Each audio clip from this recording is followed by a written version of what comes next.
with Brahmakumaris. A very warm welcome to Awakening with Brahmakumaris. Welcome, Sister Shivani. Thank you so much. Om Shanti. Om Shanti to you.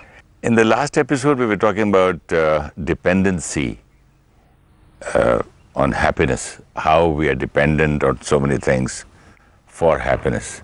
And you said, happiness, it is me who creates happiness, me who creates sadness, is finally, I am responsible for it. Well, we tried after listening to you, and it's very difficult to understand how to be happy when you've not achieved something in life. There are two dynamics in the way we can work in life. One is, if I achieve this, then I'll be happy. And the other is, I'll be happy while achieving this. If I'll be happy while achieving this? It's like you're on a journey. Let's say from X to Y, you're on a journey. So Y is my destination, whether I'm going by road, by train, by air, whatever. And when we leave for the journey, what does that others say to us? Have a safe journey. You'll never say, reach your destination this way or that way. Anyways, what matters is reaching the destination. No. That's what is today's, it's the in thing that you've got to, by hook or crook, you've got to reach the destination. Okay, so let's look at the programming this way, that I've set a goal for myself in life, whether it's marks for a student, whether for a professional it's my position in my organization where I have to reach, whatever it may be, or it could be something in my relationships. I've set a goal for myself that this is where I have to go. Very important. We're not going to be able to lead our life without goals and aims and objectives, because if it's without goals, we'll become very passive. I wouldn't know where I'm heading. So I set a goal. Now the other thing that I do with it is I tell myself I'll be happy when I reach the goal. When I reach the goal. If nahi, I am going to reach the goal. I'm very sure. I'm working towards it and I'm going to reach the goal. So I'll be happy when I reach the goal. When I reach the goal. So now the goal could take 6 months, it could take 6 years, whatever, depending on the goal I've set.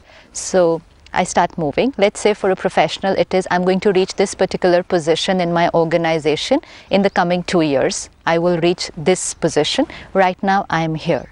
Now I start my journey. The way I work, the way I'm with my colleagues, the way I am performing. Continuously at the back of my mind, when I reach here, I will be happy. Yes, right. Now, if there is a little delay in the way I'm working, if people around me are a little uncooperative, if there are a little obstacles coming in the way on my journey, what will happen to me? Unhappy? Yeah, because I will create stress. I will create anxiety. Why? Because you are coming in the way of my happiness. Okay. Not just of my goal, of my happiness. Let's say I'm going to walk from here to there, and my mind says happiness is there. Okay. So I start walking. Now while I'm walking, you're in the way. And because you're in the way, and I see you as in the way of my happiness, I'll do anything to get you out of the way. It could be shout at you. If you're just a junior, I will shout at you because I will say, work fast because you're in the way of my happiness. If you are a colleague and I think you're a threat to me reaching the goal, I can plot anything against you to get you out of the way. If I have to compromise on my values, let's say you stand in the way and you say, if you're honest, you'll have to stop here for 1 week. And if you just tell a lie, you can go there quickly, faster. I wouldn't even think twice before using the other method. I'll just say a lie. I'll tell a lie. That's where I started compromising on my values and principles on my journey. Because I thought my values and principles were delaying my process. But if you're going to get happiness, if you say a lie, how does it matter? If you're going to get happiness, we'll see whether we get happiness. No, right now we're still on the journey. We haven't reached the destination. But I can create anger, I can create stress, I can compromise on my values and principles. Doing all this on the way, what have I been creating on the journey? All these negative emotions. Okay. So for 6 months, I create anxiety, stress, it can have a disturbance in my relationships, it will create problems for me with people at work. My inner state of mind will be in all upheaval, it will start having an effect on my physical health. But doing all this after 6 months, on that decided date, I have reached my goal. Then? How will I feel? Don't you think you'll be happy? I will. After 6 months, Yes. I will be happy. Yes. For how long? That's a good question. Important is, if I have created all these negative emotions on the way, Oh. I've experienced and I have created and I have transmitted to everyone around me, and I'm gonna because get of that back after 6 also months. receive, not only after 6 months, even during those 6 months, I'm doing all this exchange of negativity. All this is happening during those 6 months. So it's like I've fallen down, I've hurt myself, I've stumbled, I'm bruised, I'm everything, and I reached there. I've reached there. But by the time I reach there, I'm totally in pain. Okay? But I've reached there. So I'm very happy that I've reached my goal. But my conditioning says that happiness is dependent on achievement. So once I've achieved it, You want to further achieve. yeah, So it is becoming achieve. Achieve. And during achieving, you go home and say, "Oh, I'm so sorry. I've been behaving like this. I'm just coming home at late night. I'm coming, disturbing you all, troubling you all. I'm so sorry, but I have to achieve that I target." have to achieve because my happiness is there. So it's basically setting your goals. Even if you set 6-month goals or 2-year goals, it means 6 months I'm going to get bruised and hurt emotionally. So this means we are not just postponing happiness, we are actually creating unhappiness all the way throughout, and which is going to multiply and multiply. When you say achieve, multiplying of unhappiness, and in the end what will happen? Exactly. So now just see your life. Let's say you've set 6 monthly goals. In 6 months A, destination, another 6 months B, another 6 months C. Let's say first 6 months to reach A, I was bruised because I created hurt, anger, whatever. So by the time I reach A destination, my emotional strength has already become weaker.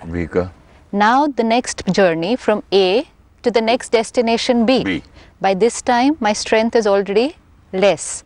Same environment, same people, same situations, but a lower emotional strength, which means I'm going to get even more bruised because my strength is low to face situations. So then I reach B. Emotional strength? My power to face situations. Emotional strength. I will get hurt more easily. I will Irritable. react. I will get irritated. But don't you think all these things make you physically also weak? Physically, it was already there. It's going to have an effect on the body. But when we are at that young age, we are in our 20s or 30s, it has less impact on the body. So we think it's absolutely fine. This is natural. This is the way to live. Of course, now recently, it has started showing signs of the body at a much sooner age. But otherwise, till your 30s, you're fine. It's after that that you will start feeling and you will start getting hypertension and diabetes and all. But that's a later stage. But because we accepted stress as a part of our life, we also accept the physical symptoms as a part of our life. You know, today the belief system is stress is natural. Yeah, but don't you think that when you have to achieve something, I still don't understand how a person can be very happy without achieving. He comes home as a failure. Tomorrow he comes home with so many problems. He goes for a job, for example, and goes round and round and round. He doesn't get it. And Okay, let's say I'm looking for a job. okay, And I've tried for the last 6 months and I'm not getting a job. And I'm very demotivated and I'm very upset. And you're a friend. What would you say to me? as a friend, I'll say, don't worry, yaar, hota hai, it'll happen, don't worry, one day you'll get it. And if you need something from me, I can help you monetarily. But if I say, how can I not be worried? I haven't got a job for the last 6 months. So then what you're going to say to me? I'll just say, by worrying, will you get it? So then, just let's say it to ourselves, by worrying, will I get it? But that is very easily said than But done. that's the solution. Because the more I worry, the more my state of mind is low, the more it shows on my body language, the more I lose enthusiasm. How will I get a job? What is needed for a job? For me to get a job, I need confidence. I need to be enthusiastic.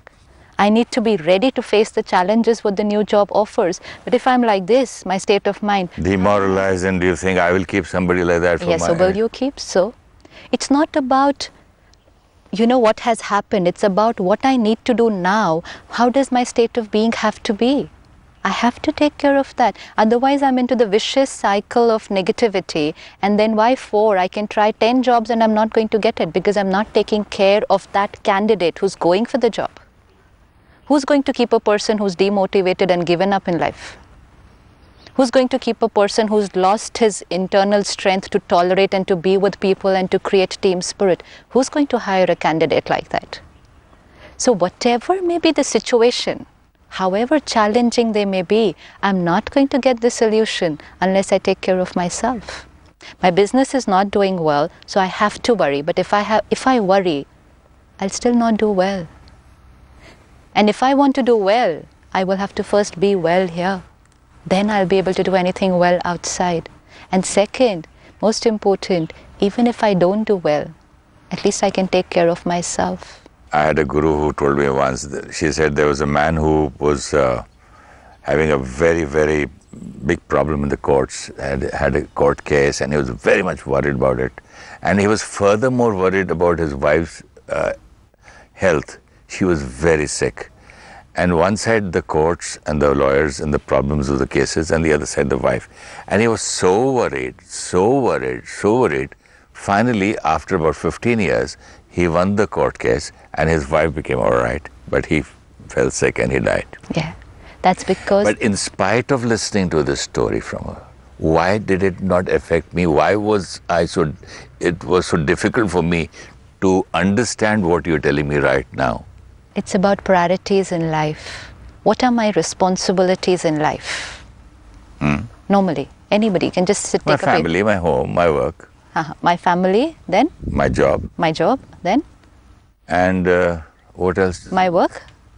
My family, my job, my work, whatever. Work. Anything else? My home, you said? My home. Anything else? My friends, my relatives, my society, my relationships. My relatives, my relationships, and then what else? My country. But I did not say, I know where you're telling, I did not say myself. Exactly. Yes, I didn't say that, yes. See, this is the problem. My list Honestly, of... I didn't even think of that first. Yeah. So we can go on to, from my family, to taking the responsibility of the entire world. But not my own responsibility. So I, the one who's taking the responsibility of everyone else, without taking my own responsibility. It's like, let's say I'm a family of 5 people and 4 of them are not well. They're ill. And I want to take the responsibility of taking care of them, of healing them. I'll only be able to do it if I'm fine. This is about physical health, but now you take the same equation onto emotional health. I want to take care of my children. I want to take care of my wife, my husband, my parents. I want to see to it that they are happy, but I'm in pain. I'm so sad that they are not able to do well in class. They're not able to do well. I wanted him to come first in class. I wanted him to become a swimming champion. I wanted him to become a tennis player or a golfer. But why do you want to do all that? So that they will be? I want them to achieve something in life. And so that they will be? Happy. Yeah. Finally, I want everyone around me to be happy. And if they are happy, I'll be happy. But it was supposed to be the other way around. We thought, I'll take care of all this, then they will be happy, and when they are happy, then I will be happy. And spirituality teaches us, when I am happy and take care of them, then they will be happy.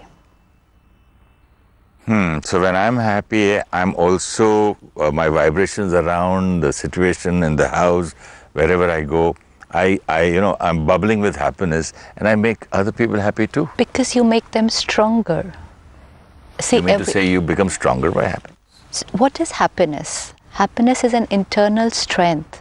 Happiness doesn't mean excitement. I'm not going to be jumping and dancing the whole day. I've lost my job. I'm not excited about it. Happiness is strength? Again, I'm not able to understand.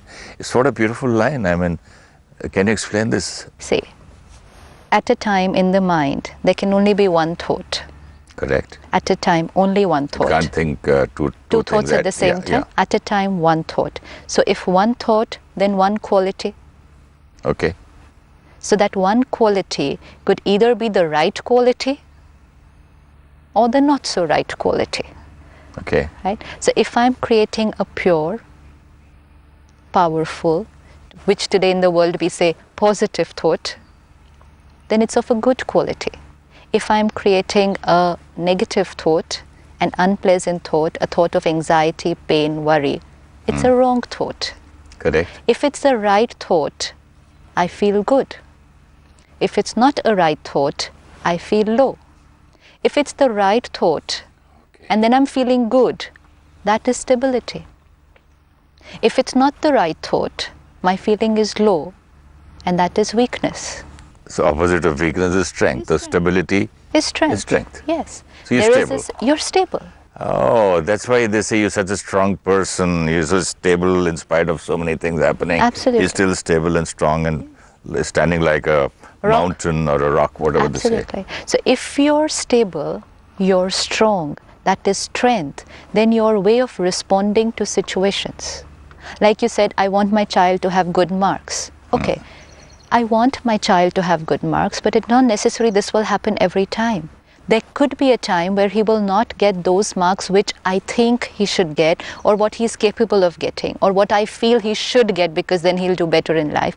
The day he doesn't get those good marks, what is my state of mind? Upset? Now, is that good for me? No. Is that good for my child? No. Then good for who? No one. Then why am I creating it? I thought And it the was, marks didn't create my feeling. but I thought it was just normal to be upset and feel sad and go and say, oh, so sorry, beta, this and that. You don't both say of sorry you. to your beta when he gets less marks. You shout at him for getting less marks. So, and then once I get upset, my child gets upset. My child gets depressed also. upset, my child gets demotivated. And in that demotivated state of mind, I want him to do well.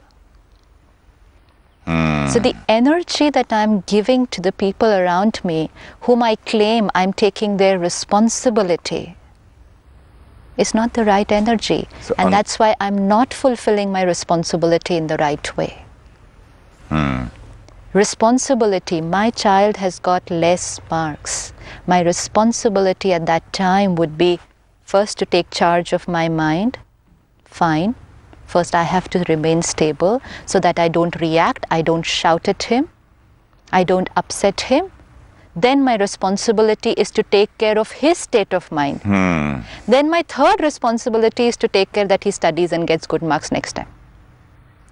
So what we're doing is the opposite. We're depleting his energy.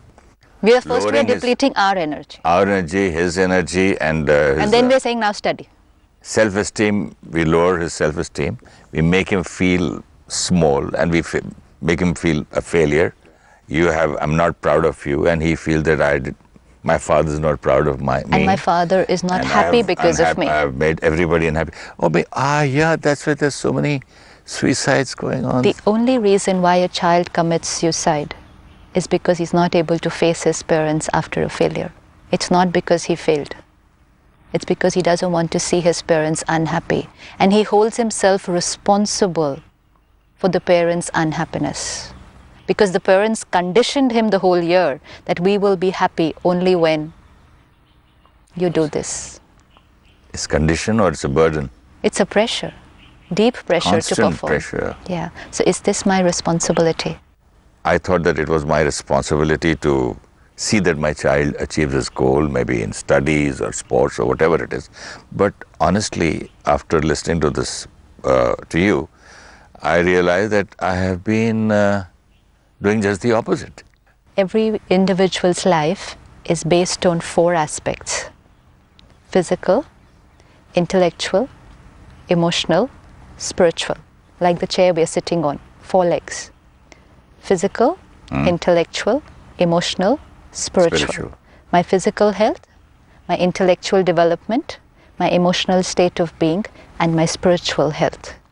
If I want to be successful in life, and I want my children to be successful in life, successful in the whole sense, then all the 4 aspects need to be equally balanced.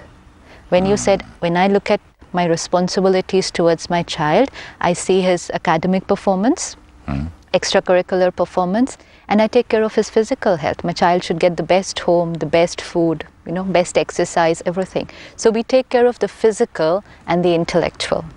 We take care of the social also, that they should have good friends, get good extracurricular activities. But how is my child feeling inside? No one's taking care. And this pressure that we keep on constantly applying on the child, physically he may be doing very well, academically also doing very well, but because of the constant pressure and the constant comparison with other people, the constant criticism that he gets from parents as a source of motivation to perform, is actually depleting his emotional strength. So I have to ask myself whether I am fulfilling my responsibilities. Tomorrow, he could grow up to be a good doctor, engineer, lawyer, whatever. He could grow up to be physically very strong. But if he's not emotionally strong, will he be a good human being? And if he's not a good human being, a pure, powerful human being. What happens if you're not very emotionally very strong? If I'm a doctor, I'm a very good doctor. So technically I'm very good.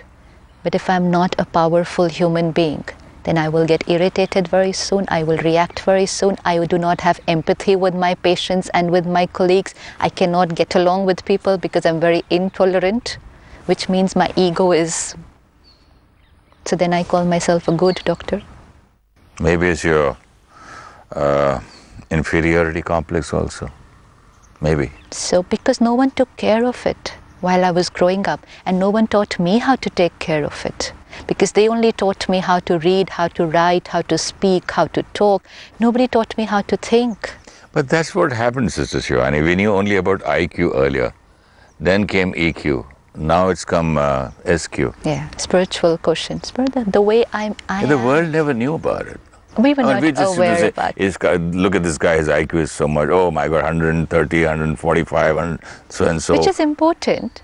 There's no doubt about that. Your IQ is important, but then so is your emotional strength. But when I was a child, if I remember, I've been with, whether it's poor people or middle class or upper middle class, I don't know about very, very, very rich people. But those guys used to even slap the children to teach them, even in schools. If you get less marks, they used to get scared to go home. Right. So we need to ask ourselves whether we are fulfilling our responsibilities. Yes, one responsibility, we are getting them to perform well. But my second responsibility of making the individual a very strong human being. Life is going to have a lot of challenges. Today your child has passed with the highest marks and come first in class, but will his marks help him to face all the challenges in life? He might be emotionally, as you said, so weak that he won't be able to compete with the other things in life. Exactly. What if he has to face a small failure in life? He won't be able to face it. What if he has to work with people whom he cannot adjust and accommodate with? He won't be able to adjust easily anyway. So that is what it is. We did not take care of that responsibility. And why were we not taking care of that aspect of our children's life? Because we were not taking care of that aspect of our own life. See, it was an aspect which was ignored. That I'm supposed to take care of my emotional strength. It's ignored. I'm only supposed to take care of everything outside. So everything outside of my life, everything outside of your life, everything outside of my children's life, everything outside. Husband says, my job is to get money, I'm giving you money, now you take care of the children. That's all. Don't talk to me further. Because he feels that I've earned, so if I've earned, I've given all the needs and the necessities and the luxuries, and if I've given all this, they'll be happy. Because happiness was supposed to be coming from outside, no? You better give them good toys, good clothes. Chalo, I've done my duty, you do your job. Now, further, if he doesn't study or study his emotional problem, that's his problem. And we easily put it to the sanskaras or something, or his class fellows, or his company, or his school, all these guys he goes around with, and special classes, and the neighbors. We keep on blaming other people. Because we are not ready to take that responsibility. It's easy to earn and to send your child to the best school and give him the best food and the best home and best everything. But it's a challenge Also, to make your child emotionally strong. When you say I'm not ready to take responsibility, somewhere also I never knew about it also, no? That this is also a responsibility. Nobody opened our eyes also earlier. So maybe it's the time to do that now. Huh? It's time to do that now. Okay, it's time to do that now. And thanks to you for doing that now. It's very important, but the only thing to be kept in mind is, like you said, for a parent and a child, it's possible that a parent has not gone to school, but they send their child to the best school. It's possible that a parent doesn't eat, but gives food to the child. But it's not possible for a parent to have his child happy without the parent being happy himself. You cannot make your child emotionally strong without being emotionally strong yourself. So that's where the responsibility comes, first on yourself. The most important thing what I like today is that I have to realize that first I have to be emotionally strong. I have to be physically, spiritually, and what was the other one? Socially. So whatever. I have to have everything, and I have to take the responsibility that I am responsible to create all these things and or part this knowledge to my child. Absolutely. Would you be kind enough to do a small little meditation for viewers? Definitely. Let's just sit back and look at our journey of life.